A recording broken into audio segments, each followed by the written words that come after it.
And welcome. I'm Michael Krasny, and I welcome you to another episode of Gray Matter with Michael Krasny, where each week we bring you a live discussion with a leading thinker, and we include your questions. In this episode, we're going to talk with Dr. Peter Kramer, and yes, he's another psychiatrist. Guests sometimes cluster around certain professions, and we do call ourselves Gray Matter, so perhaps it's not so quizzical that we have had recently a number of psychiatrists on, all very different in many ways, and all certainly fascinating for me to talk to and for you to listen to, I hope. Having had a decade of experience as a psychiatrist in Providence, our guest, Dr. Kramer, also came to international prominence back in 1993 with the best-selling book, Listening to Prozac. He's an expert in clinical depression. He's also the author of a number of other books, including Against Depression, Ordinarily Well, Moments of Engagement, Should You Leave, and a recently published satiric novel, which I hope we will get to talk to, which is also a roman à clef, a thinly disguised centering novel around Donald Trump titled Death of the Great Man. A professor emeritus of psychiatry and human behavior at Brown, he was also the host of the public radio program The Infinite Mind, and we welcome Dr. Peter Kramer to Gray Matter with Michael Krasny. Good to see you again. Hi. Good to have you back. Thank you. And as I said, I do want to talk with you about Trump. He takes up too much oxygen, as many people say, but he certainly, there's lots to talk about just with the catalyst of your novel. I thought first, though, let's talk about antidepressants, since you really made your prominence, made your name known and got on the map with Listening to Prozac. And things have changed a lot, but I've been looking at some numbers, and one of these numbers just threw me for a complete loop. 68% of millennials are on antidepressants or have been prescribed antidepressants. That sounds way too high to many of us, but there it was in black and white. Utah has the highest state number of people on antidepressants. Seattle, the biggest city. Globally, Iceland is up there. And yet all of this use of antidepressants sort of belies the fact that the debates still go on. And by the debates, I mean, are they just placebos? Are they to be evaluated by clinical trials or by psychiatrists experienced like yours? And then you have Robert Kennedy Jr. now, a candidate for the Democratic nomination for president, with about 20% saying that they're responsible for all our mass shootings and all of the things that have gone awry with guns in this country. Let's get kind of an anchoring in the present from you, Peter, if we could. Where are we now on antidepressants? Are they too widely used, and are they all that necessary? All right. So I have just revisited this issue, although maybe the detailed part of the discussion is for another day. There's a 30th anniversary for my sins edition of Listening to Prozac coming out, and I did a new forward and afterward for it. So that'll be in the fall.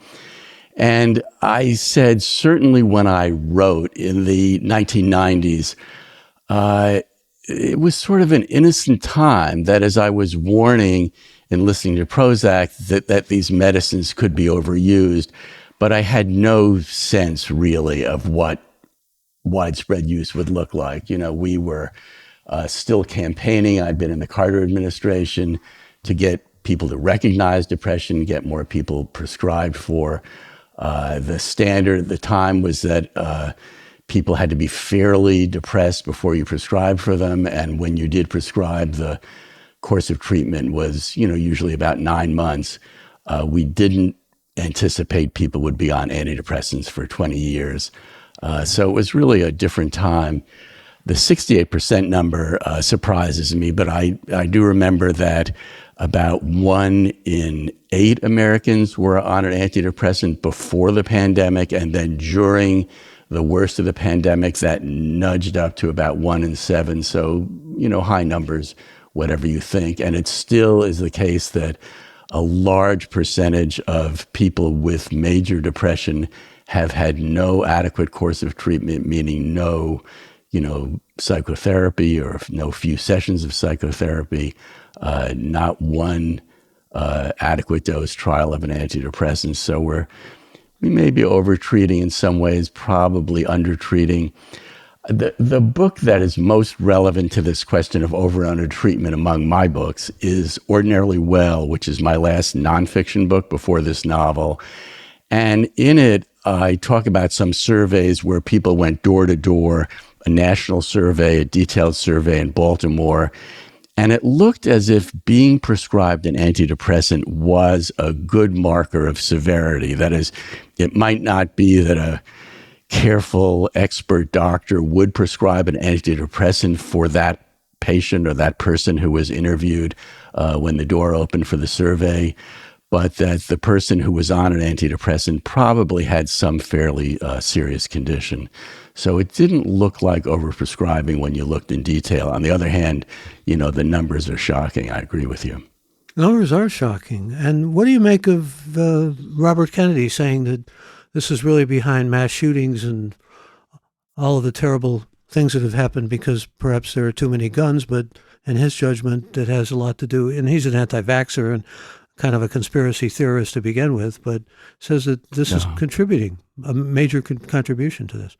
Well, absent Robert Kennedy, I'm a great admirer of the Kennedy family. We have lots Excuse me, absent Robert Kennedy, the Kennedy family is an admirer of the Kennedy family. Right. Are there not?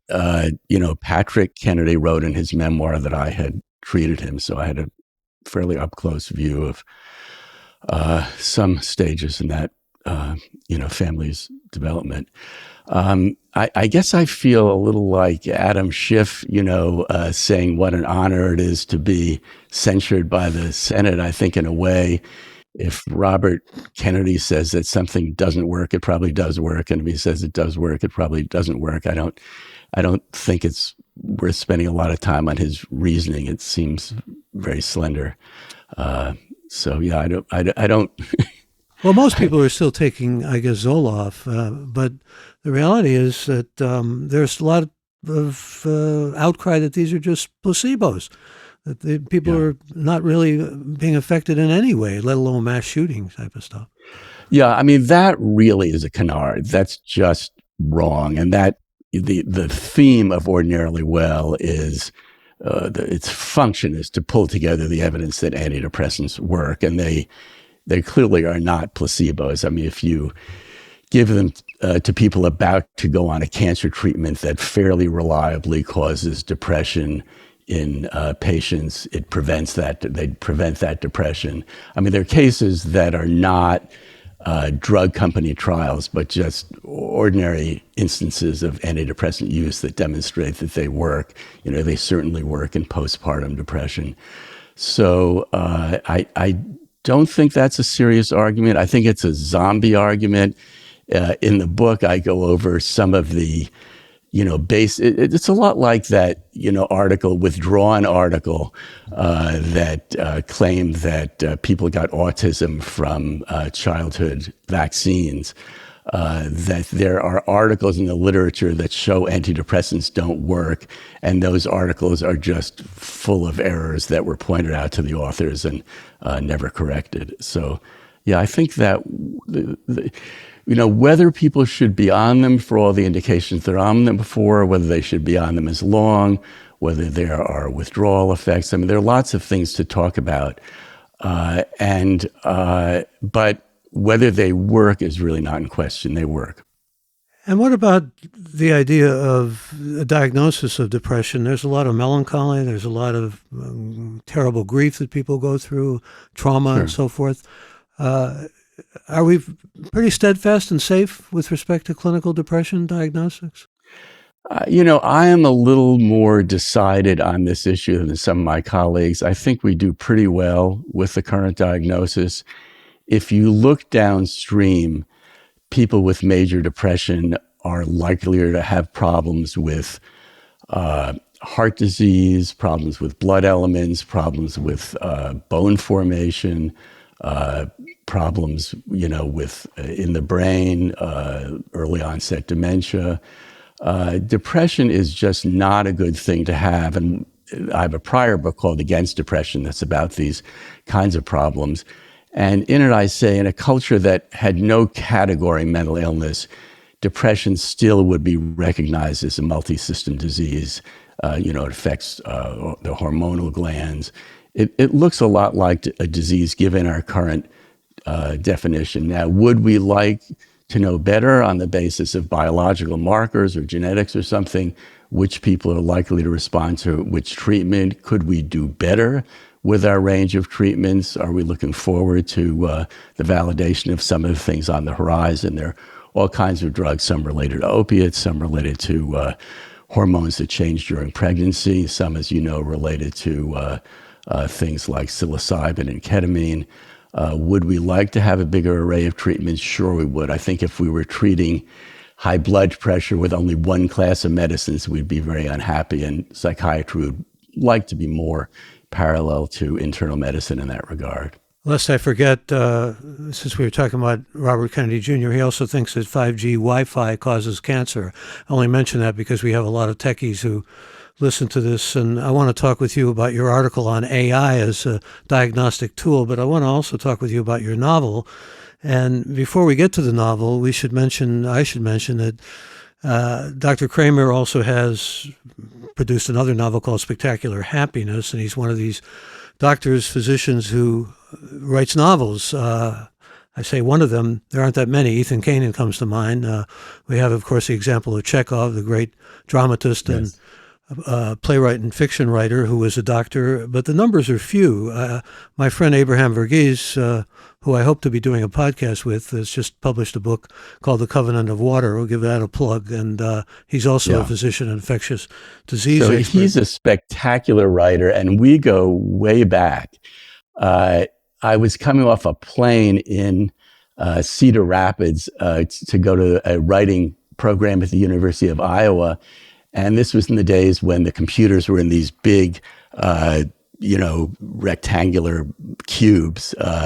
And if that's not, I saw someone else carrying one, and I said, we probably could share a cab. And it was Abraham, and we were in the same little class with W.P. Kinsella, who wrote Shoeless Joe. That's the basis for the movie Field of Dreams. He and I were in a class of about 8 or 10 people, getting our, initial chops, doing our initial learning about fiction writing together.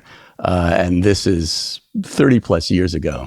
Well, you both have certainly distinguished yourself in ways that are very admirable and remarkable. And one of the ways we distinguish ourselves as a podcast is we take questions from listeners. Some of them don't necessarily have to do with what we are talking about in the moment, but I like to go to the questions, and let me do that before we get to your novel. Here's Chris, regular listener of ours from Tempe, Arizona, who says, when you made the transition from full-time professor to emeritus, did you encounter any unexpected accommodations to your familiar pace and style of work and life? Yeah, so the great thing about emeritus status is you can say no, right? There are no requirements for how many courses you teach and so on. So that in a way freed me up. And I did that actually before I closed my clinical practice. But in 2018, I stopped seeing patients to write full time. And I did find that a more difficult transition than I had anticipated. And I had this funny thing happen, which is my friends started treating me as retired. Now, I wasn't retired. I'd written half-time for, 30 years or more. And now I was writing full-time. But I actually, right now, I'm writing a book about that. I'm writing a book about what is retirement. Because I certainly was very busy. I mean, I don't know your viewers that don't necessarily know about my writing life, but I've written hundreds of essays.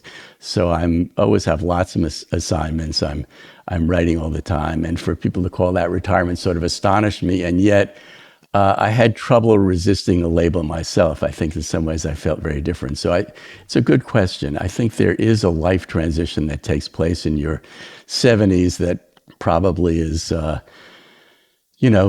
has some parallels to what goes on in your late teens and early 20s. I've been thinking a lot about that myself and would recommend the work of Ken Dykewald of Age Wave, who has written more about retirement. He's a gerontologist.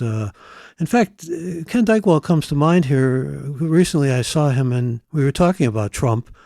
And he brought up a question that I have for you. We'll get to some more questions that are coming in from people who are listening to us. But he said to me, does Trump have any friends? And I had to think about that for a moment. I thought, you think about Roger Stone maybe, or usually people who were transactional with him come to mind, Rudy Giuliani maybe. But I think Ken, who's a psychologist, was trying to make a point about Trump, that you don't associate him or identify him with friendships. No. No, I mean, I know about Trump through having sat with this fictional character for 4 years. I've written this book that is largely about a psychotherapy-centered psychiatrist who is forced into treating a narcissistic, egotistic autocrat who's in the novel in his stolen and disastrous second term. So I really sat with a Trump-like figure in my mind, and I was not tempted in the book to give him any friends. I don't think, and you're right, the relationships all seem to be transactional. Was there kind of you're in the mind of the psychiatrist in this novel, Henry Farber, and unlike The Great Man, who is based on Trump, he has empathy. Trump seems to be, your character of Trump seems to be devoid of, or certainly empathy is absent. I wondered if you, maybe as a fiction writer, had some sort of wish. You made Trump dead in the novel. You begin with him being dead on the couch. Right. I mean, the book starts with him dead on this poor psychiatrist's couch, and the psychiatrist has to go on the run and explain what happened. But he is talking in that first scene to a security guard, and the security guard is telling him why he has to go on the run, that so many people are prone to violence one way or another, and so many people hated the great man. If I say Trump when I mean the great man, please correct me. And Henry Farber says, yes, I had these patients who had dreams. They dreamed that aliens came and explained why the nation had elected this clearly inappropriate person as a leader. And they would wake up and not remember what these wise aliens had said. But inevitably, they wanted the aliens to take him away. And so, in a way, the Henry Farber is trying to avoid talking about political assassination, but he's talking about this universal wish that the Trump figure would disappear and the society would be freed of him. Of course, we're in more dystopian times in the novel. The great man really has ruined the society financially as well as morally, judicially, governmentally, and so on. So, it really is true that most people want him gone. But yes, and part of the humor in the novel, as in many murder mysteries, is that interpersonally, this dead figure was so horrible that almost anyone who interacted with him had reason to wish him harm. So that, creates part of the murder mystery plot in the novel. Yeah, it's a murder mystery. It's also got those comic dimensions to it. I know you wanted to write a funny novel. You succeeded. Yeah. And there's a lot of grist for the mill for our discussion here. But it's a satiric novel as well, obviously. We'll go to some more questions. Actually, this one is appropriate from Mary in San Jose, who says, how has your work as a fiction writer informed your psychiatric practice and vice versa? Yeah, so I do think that I'm a doctor writer for my sins. When I stopped seeing patients and became a writer full time and turned to a novel, I really wanted that feeling of being a full-time writer without the hyphenated surround. But I think that my novels inevitably are informed by those many, many hours and many years with patients, so that in this novel, there's a lot about psychotherapy. And I think it's true that the influence goes in both directions. That ability to go off and imagine how people would fare in different situations is something that you bring to psychotherapy. In my third book, Should You Leave, I talk a lot about the nature of advice and the upside and downside of psychotherapists giving advice. But I kind of come to the conclusion that having a practical eye, knowing how things work in society, work in culture, for all its pitfalls, is very important to a psychotherapist. You want to be able to hear a patient say what he or she intends to do. And as Harry Stack Sullivan said, heaven forfend, what will come of that? That sometimes patients need to be interrupted in their plans. But you shouldn't necessarily give specific advice. That's the good message that I got from your book. about leaving. Yes, that's true. I really, the other thing that Harry Stack Sullivan says was there's nothing quite so destructive as a psychotherapist with strong opinions. And so James in San Diego says, what do you hope that readers will take away from your novels in terms of understanding their own mental health and the human condition? I was going to ask a similar question but let's get you to respond to James first. Well, I think that the latest book, but both of these books, the first book, Spectacular Happiness, is about a very sweet, lovable guy who, however, is blowing up trophy homes on Cape Cod. This one, is about the tension between a patient who is entirely selfish and a doctor who is very selfless. And I would say that the reader probably comes away thinking that although the selfless is overdone in the therapist on a comical basis, that probably is a better way to go through life. That absolute self-interest probably doesn't work very well. Well, there's a kind of division in that book between autonomy and intimacy, which I found as a kind of binary really fascinating. And it's still very much in many people's minds a binary. Yeah, I think that might be the central theme of all my books. I mean, Should You Leave is certainly about how much autonomy and how much intimacy you want and demand in relationships, and is the standard in America of, the sort of the independent person really the one we want to aspire to. And that comes up very much in this novel about Trump and the therapist. The therapist, in a way, is using his captivity where he's forced into the unique service of the great man to review the state of his marriage to his late wife. How good was the marriage? He idealized it, but how good was his own behavior? And I think that example of self-examination is also something that's conveyed to the reader, that there's some merit in reassessment of our own, the things we pat ourselves on the back for. Well, we'll come back to your novel and the question that I had in mind, but first back to Listening to Prozac. Jane from Los Angeles wants to know the motivation behind writing Listening to Prozac. And she also asks, how do you view the book's impact? Yes, so, that really is the theme of this new introduction. And what happened in the late 80s when these drugs were introduced in early 90s was I was very much involved in patient care, and I had patients who came in and said, I'm not just better from that episode of depression, or I'm not only less obsessional, but I'm also feel more comfortable socially. I'm more confident. I have less social anxiety. They had a sense of a personality change. And it happened that just before that job, just before opening my practice, I'd been in the Carter administration in research management. So I had awareness of the entire national research portfolio, everything out of NIMH and the veterans and so on. And I knew a lot of the leading researchers. And I was familiar by coincidence, because by interest, I was a psychotherapist and interested in social psychology. By chance, I knew a lot of the technical research on antidepressants and on the biology of personality and so on. And so I wrote this book about how it made sense that drugs that were designed to treat depression might also influence personality. That's what the book was really about.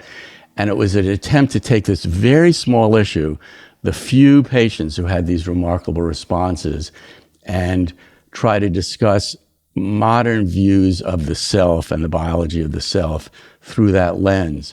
That's what the book was about. What the book was taken to be, because people were so hungry at that time for news about the biology of depression, is it was grouped with things like Darkness Visible by William Styron as being a book about depression and the nature of depression. That book had just come out also. And Susanna Kaysen's book, Girl Interrupted, came out. She and I traveled together some on book tours.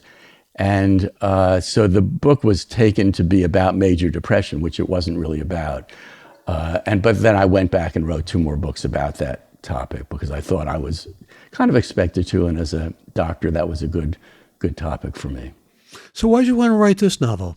What impelled you? I had one of these epiphanies. I was in New York. I was giving grand rounds on depression and antidepressants. When I go to New York, I try to meet with editors. I had a very narrow window to meet with my editor. The offices of Farrar Straus are near Union Square. I went to Union Square to be there a little early for the meeting. It was raining. Went into the Barnes & Noble, went up the escalator. Trump had just been elected. This was 2016. And I thought, this is like the Vietnam War. This is like the Vietnam era. Every creative person is going to be writing about what's happening to democracy. What is it like to have a narcissistic, self-centered person as our president? He hadn't done anything yet. I was just basing this on the campaign. And in the time it took me to get up the escalator, I decided I was going to write a novel. And this form of the kind of comic murder mystery with a great man dead on a couch came to me. And I know it did because I went into the children's section and got out my phone and started writing notes, went outside in the rain, called my literary agent, said, I'm about to see the editor. What if I propose this book? And he's one of these he, like me, really idealizes writing and thinks it should be a zone of freedom. And he said, if that's what you want to do, go ahead and do it. So I went into the editor, proposed the novel, and the editor said, by no means, we don't want that novel. But I was intent on writing it. Yeah, you had some problems publishing this. I've read about them, and I was surprised, particularly with your reputation and your stature. But the reality is you've also had some challenges getting the kind of attention to this novel. I mean, at one point, I remember when you were being compared to Updike as a novelist, and yet, people weren't as receptive to this. They just didn't seem to catch on. I think it was like kryptonite. I think some of the large publishers have very long lead times before they publish, and they worry with political novels that something will happen. What if Trump died a poignant death and I write this satirical novel about someone who has some traits in common with Trump? Would they be stuck with this book and nothing to show for it? I think the fact that the great man is dead at the beginning put some people off. They were worried that it would be mistaken for a book about political assassination, which is a tough topic in this country. Although, in the Vietnam era, there was Mick Bird, right? There was a play on Broadway whose premise basically was that Lyndon Johnson had murdered John F. Kennedy, and Kennedy was actually dead, so that was, I think, in a way more extreme. It wasn't only McBird. Actually, Oliver Stone kind of contributed to that notion, too, to some degree. Yeah, there was. But anyway, I've gotten wonderful responses to this novel from writers. A.M. Holmes, a novelist whose work I greatly admire, just out of the blue, went on Twitter yesterday to say how much she liked the novel.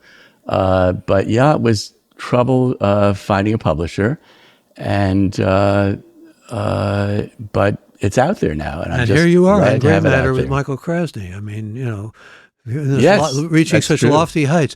I am also an admirer of A.M. Holmes, by the way, not only as a writer, but as someone who I had the pleasure of talking with on the air for a couple of occasions. There's another question for you from Joseph in Charlotte, North Carolina, who says, I'll get to the question that I've been holding in abeyance, and your questions, of course, are welcome here.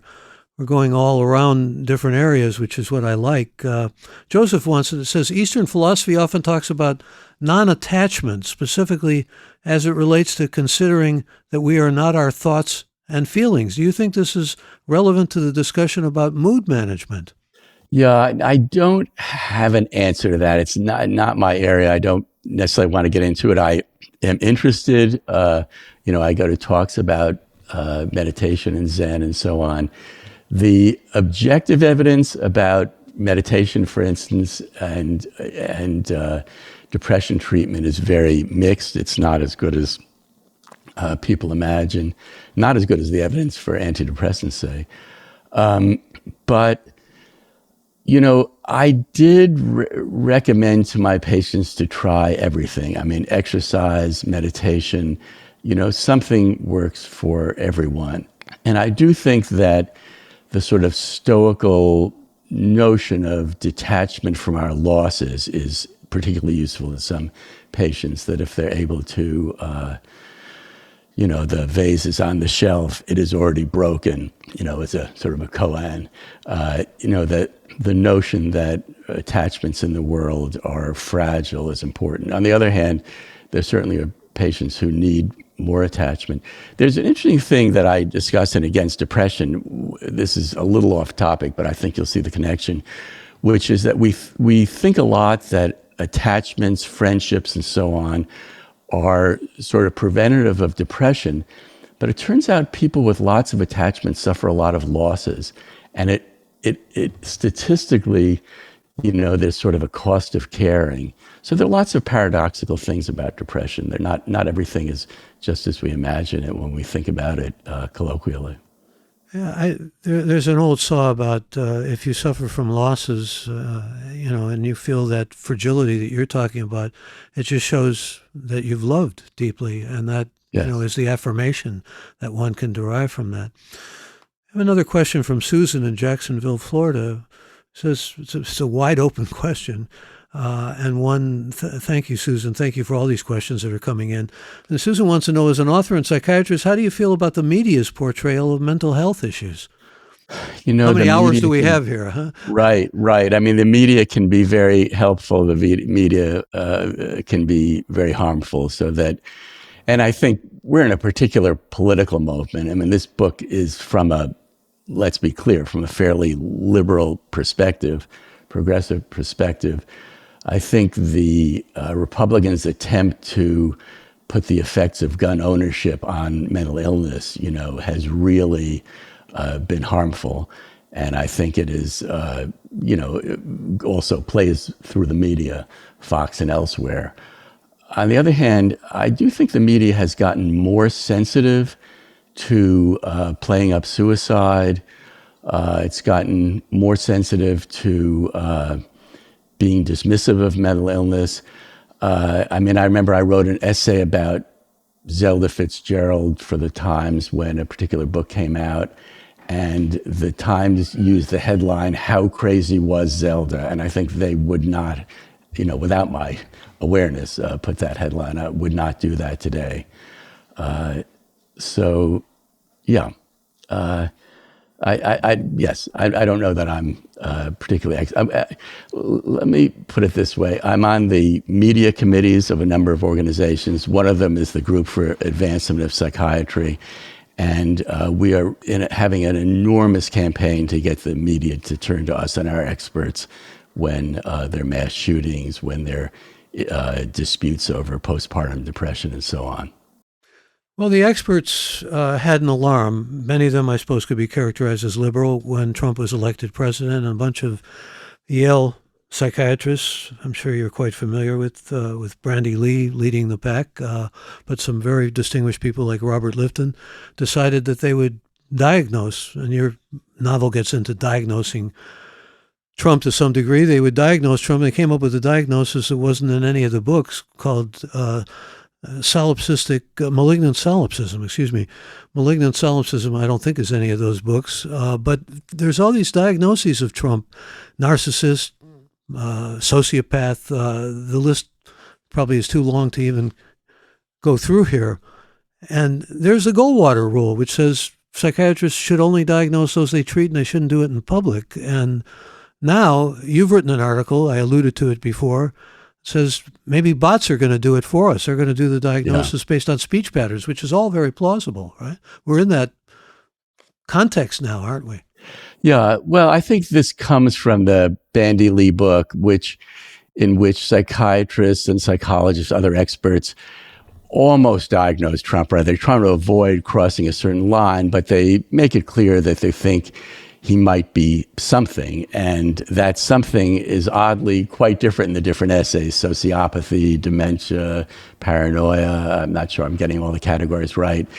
And, I sort of said, if they can do this based on the public record, couldn't bots do it better? Couldn't bots do as well? I mean, there's some humor in that, some seriousness. I think this also comes out of writing the book. I was sitting writing the book, thinking a lot about the Goldwater rule, and I realized as I wrote that the specific diagnosis, the kind of thing that the Bandy Lee book tried to get at, doesn't seem very important to me as a therapist. It's not very important to Henry Farber in the novel. He is interested in being up close and empathic and really having a sense of what it is like to be the person across from him, to sit metaphorically aside that person, to see how that person sees the world. And so in the book, we learn much more about how the great man treats his wife, about how the great man feels injured in certain circumstances. We have a very granular sense of the great man, and that to me reflects what I aim for in psychotherapy.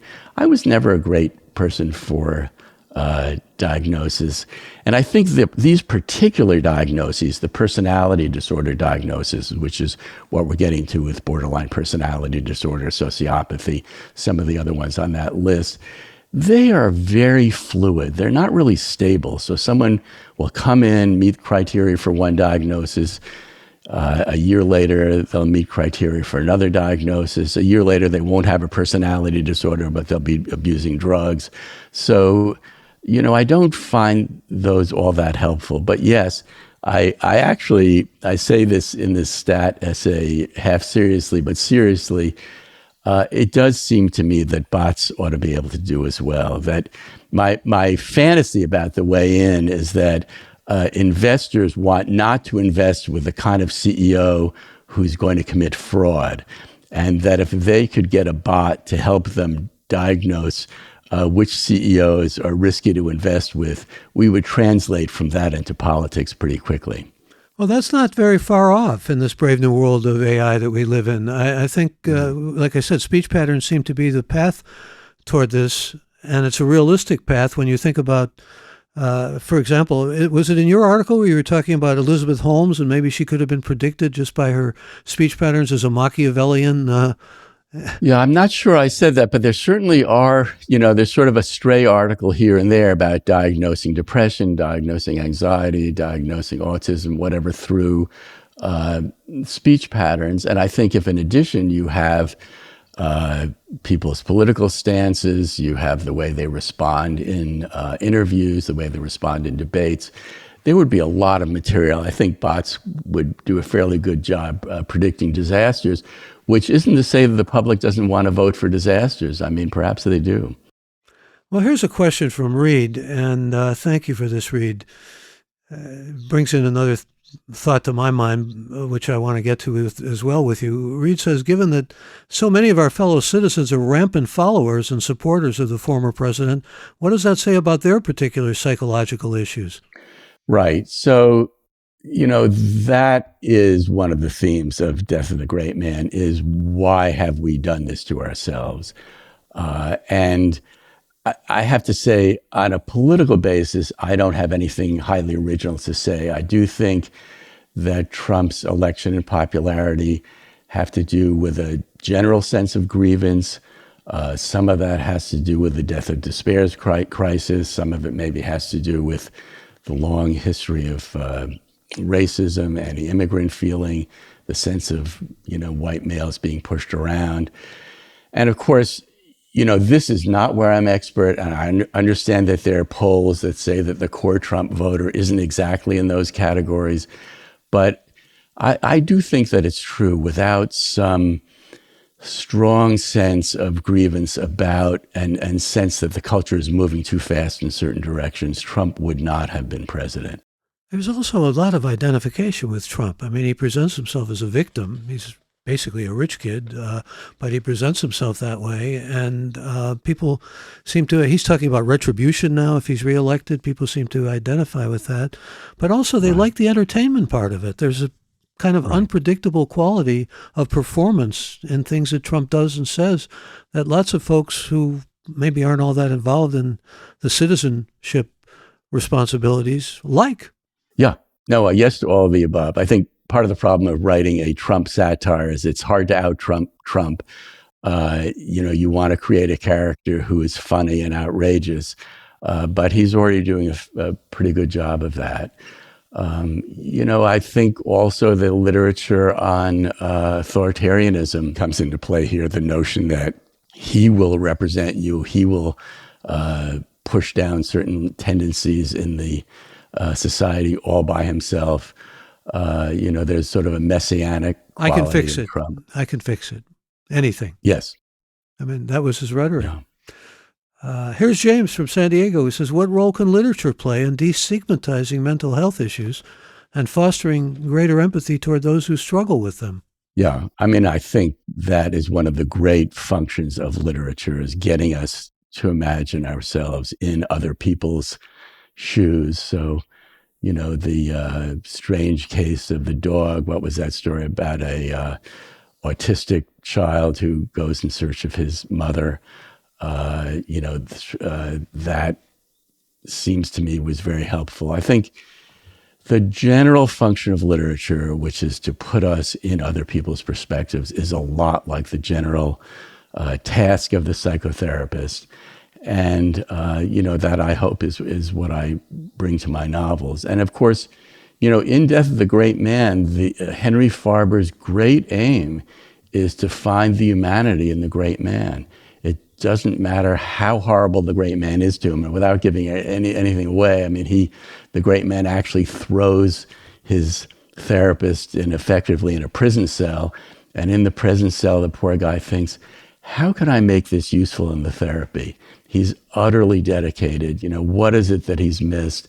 If he comports himself a certain way in his imprisonment, will that get back to his patient and be useful in some way? He's utterly confident that the patient will want to be back in therapy with him, and he is working on it at every moment. And he treats the prison guards in the same way, as if they might need help from him rather than the other way around.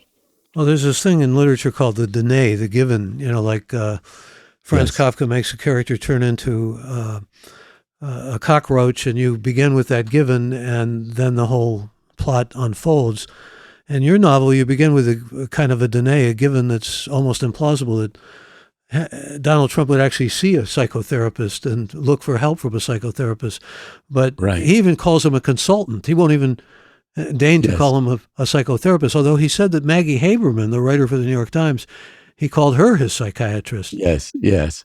So I set this up very carefully. The setup is that the great man has insomnia, has trouble sleeping, and of course he's outraged. How can someone who has done all the wonderful things he's done be plagued with sleep? Shouldn't that be, bad or weak people who have insomnia? And it happens that our Henry Farber, when he was younger, in the way that when I was younger, had a book that was widely popular, has written a very popular book about insomnia. Later in his career, he has specialized in the treatment of paranoid men. So he is brought in by someone who wants the great man treated for his personality problems on the pretext of treating the insomnia. That's the setup of the book, that we have exactly the one person, it's like that one last job for the bank robber or whatever. Henry Farber's almost retired, but he's dragooned because of his special combination of being the brand name in insomnia, but actually having skills in the treatment of paranoia. He's brought in to treat the great man. Why'd you make Henry a widower? Well, I think I had to abstract him. He's in Providence, Rhode Island, from Providence, Rhode Island, and bring him into the great man's lair, which is probably in the Adirondacks, where he's hiding out from whatever plots there are against him. And I thought it would be harder if there were a wife to see what was going on or left behind. But also, I think a lot of writers do this with death. The death made the ex-wife portable, so that he's grieving, Henry Farber's grieving. When he's in the great man's lair, he gets to live with his grief, think about what he would do differently. Even after the fact, after the great man's dead, he's off in this bungalow in the woods, writing about the great man. He interacts with another woman. He's still struggling with his marriage.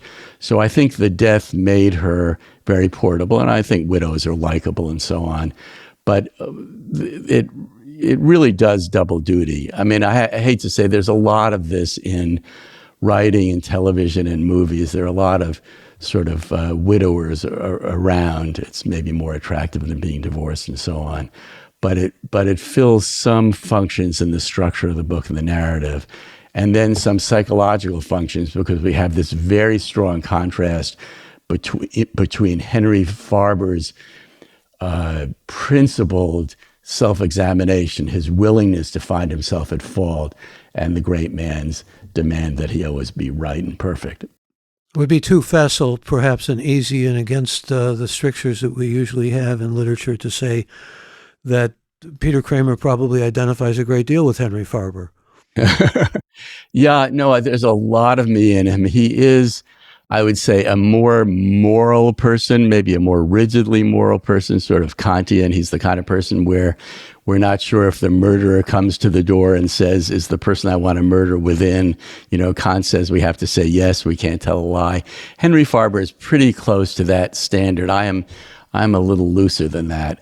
But I do admire Farber's commitment to the profession, and I think I have a lot of that. I love psychiatry. I love being a doctor. I actually went back to vaccinate people once I stopped seeing patients in psychotherapy during COVID. I volunteered doing vaccinations. I think that love of medicine, love of psychiatry is very much part of what pulls us through the book.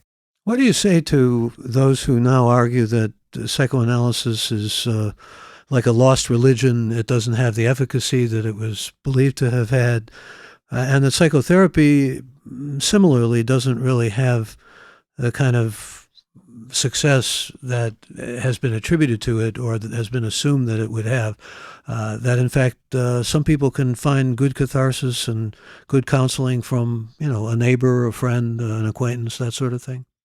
Yeah, I mean, this is another issue that I discuss in many of my books. I think the evidence for psychotherapy is pretty good. It's about at the level of the evidence for antidepressants.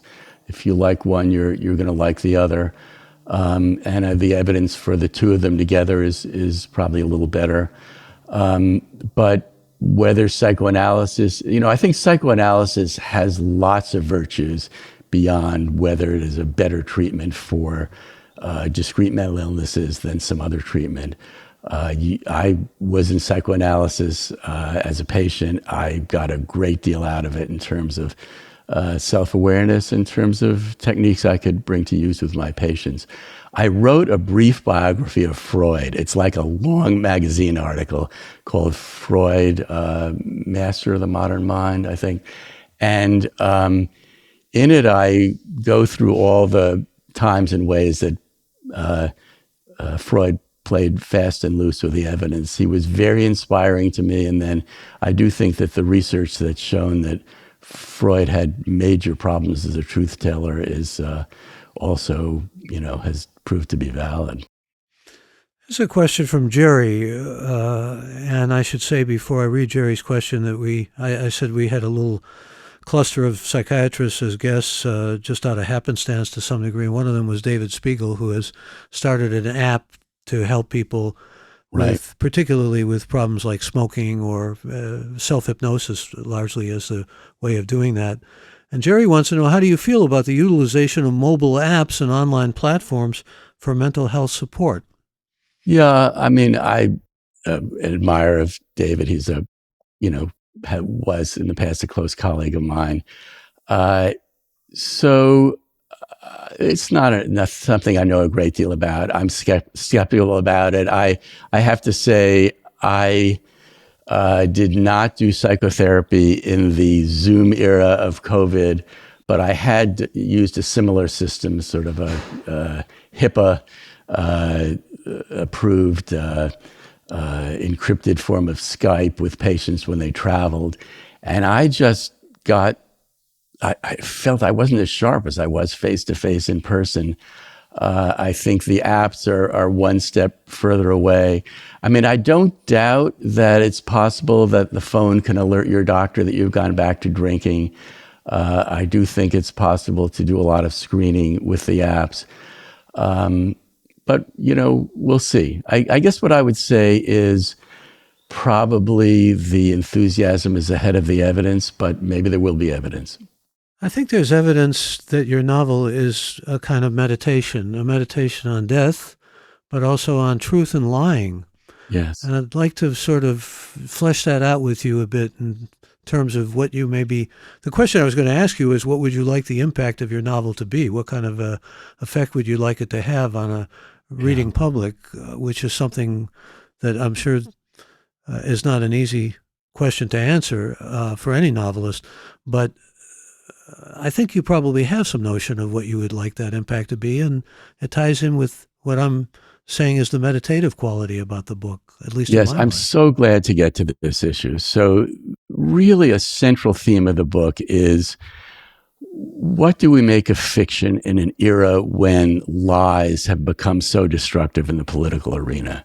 So, authors take liberties in certain ways. This autofiction, which is a kind of memoir with fictional structure built in and some permission to introduce fiction into the narrative. And the book, that question of truth-telling is built into the book because the rug is pulled out from under readers at different points. Different characters turn out to have been lying, as is universally the case in murder mysteries. But I think it's a more serious consideration in this book, so that at the core of the book is the question of, have liars, ruined the fictional liberties that writers take, a creative license for us. And I would like readers to get to the end and ask that question. What has the proliferation of lies in the public arena done to us? And it is, I think, really validated. I had a conversation with James Fallows on a podcast about this, where he said, well, this goes way back, think about the John Birchers in the Goldwater era. And I said, yeah, but the Birchers finally weren't validated even by Goldwater. Trump really has validated lying in a way that I think is very dangerous. And I do think that is, I think any book that aspires to be literary has to have many dimensions. But I think one of the dimensions of the book is it really wants us to think about whether we want to stand behind someone who uses lying as a prime political technique. Now, the Washington Post has kept count, and he is ahead of the pack, ahead of just about. But, you hear the cynical response, all politicians lie. I'm sure you've heard that by those people who feel maybe Trump is not, and Trump was not a politician. Maybe that's part of his appeal. But that he may lie more. I but don't politicians think there all have lie. been successful politicians in the United States who are comparable to Trump. I think his lying is entirely at another level, and he doesn't care whether he's caught out. He doubles down on lies. He expands them. So I do think, I think I anticipated that in 2016 when I say that I thought that I had to write a novel about this. And I was surprised. If you think about the Vietnam War era, where you had people like Philip Roth and Joseph Heller, Norman Mailer, writing fiction about the politics of the Vietnam War, I do wonder why there haven't been more novels already about Trump and the Trump era. And I do wonder about the difficulty getting this published, because I think it is, just up to the moment relevant. Here's someone who's, been indicted a couple of times, convicted once recently, and he's still the leading candidate for nomination in one of our major political parties. And the House of Representatives, under the leadership of McCarthy, and the Republicans are now trying to wipe out those two Good impeachments. That's going to be wrangled out and fought over and so forth. I guess, I'm interested in, you mentioned James Fallows. We did a podcast with him. We also did one with Isabel Allende, who is, a very popular novelist, and talking about the sense that novelists don't quite have, I don't know if stature is the right word, but it used to be that you talk to novelists about politics as well as just about everything else, the geopolitics especially. Yeah. That role for the novelist is still true outside of the United States, but it seems to have been transformed here in the United States. Yeah, so Latin America really has this genre called the dictator novel. And one of the models for this novel, Death of the Great Man, is Autumn of the Patriarch by Gabriel Garcia Marquez, which starts with this generalissimo, apparently dead, but still governing, and runs you through that story of his death 6 times in the course of the novel. And, those books are extremely influential, and some of the politicians become are elected to political office in Latin America, somewhat in Europe. But forgive me, Peter, it's not only the influence of those books, it's also the fact that those novelists were looked to for wisdom and for Yes. light when it comes to understanding politics. Yeah. Well, I'm trying to write in that tradition, and, one succeeds or fails. But I do also think that it's true that we put intellectuals, and so on, a bit off to the side in this country in a way that, isn't universally true. It's maybe part of what Hillary Clinton called the deplorables contempt for people who fall into that category too, that divides this country. I feel so bad about that one. Honestly, I think almost absent that one word, history would have been very different. I ask you something that may seem a little off the wall, but you were the host of something called The Infinite Mind, which was a very popular program for a while, and there was a scandal that kind of blew up in that program. I've always been curious about that, so forgive me for veering away for a moment. Yeah. Well, I need to ask you, what happened with pharmacology and Frederick Goodman? Yeah, well, I think Frederick Goodwin was done ill in that discussion. He, had been head of NIMH. He did work for drug companies. This was before and after my time. He preceded me and followed me as host. And he had disclosed some of his drug company relationships, but Slate and an independent organization went in and said he had not disclosed another of his relationships, and he had done some programs that were a little over obviously pro-drug, and the program collapsed. But I did wonder who was really at fault there. I'm not sure that it was Fred, but in any case, I was brought in precisely because I had no drug company ties. I had not taken money from drug companies, and so I was brought in to sort of clean that up. But I think it was hard for the producers to produce that show without taking money, at least from drug company foundations. And so I left and Fred came back in. It was a wonderful show, however. Yeah, it was a wonderful show. And, you've produced some wonderful books, which we are grateful for. Maybe a good way to conclude here is just by asking you if you can speculate, because it's sort of implicit in your novel, what a second presidential term for Donald Trump would mean. I mean, he might be imprisoned as well, but that remains, he may pardon himself also if he is reelected.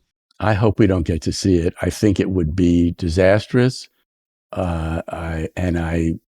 the novel, I say that you can't destroy the judiciary, you can't destroy your country's reputation without paying a price. And the book is dystopian, and in a way that includes another kind of Great Depression. It's part of the dystopian equality. It's just how far downhill a country goes when it gives way to despotism over the long term. So my prediction is very dire.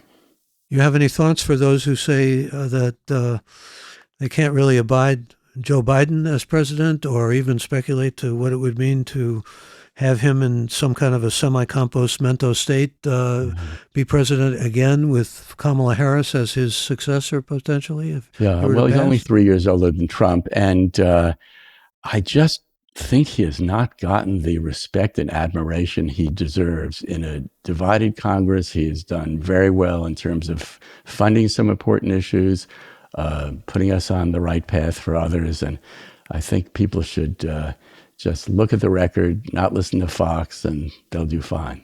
Well, if they listen to Fox, they'll probably hear the name Hunter Biden more than they'll hear the name Joe Biden. Do you have any thoughts about that?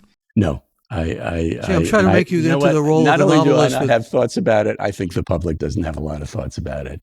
It's very sad to have a drug-addicted child, and my heart goes out to everyone involved. And Yeah, I don't think that is going to be a major issue. I think it comes under the same category we discussed earlier, which is entertainment, cruel entertainment, let's say. See, I just gave you that role of the novelist as a political analyst, and appreciate all your thoughts and appreciate your work as well. And I want to thank you for the time you've spent with us today. Thank you. It's been a great pleasure. And I want to thank all of you who joined us for this live episode of Gray Matter with Michael Krasny. Thanks to all who are going to be hearing it in the future. I want to remind you that we are a growing community looking to expand our membership, and to become a member, simply remember to go to graymatter.show. That's Gray with an E. My thanks to our dedicated Gray Matter with Michael Krasny team, Alex, Shannon, Colin, Chad, and Kevin. And a special thanks to our special guest this morning, Dr. Peter D. Kramer. I'm Michael Krasny. Bandwidth for Gray Matter is provided by CashFly at CACHEFLY.com.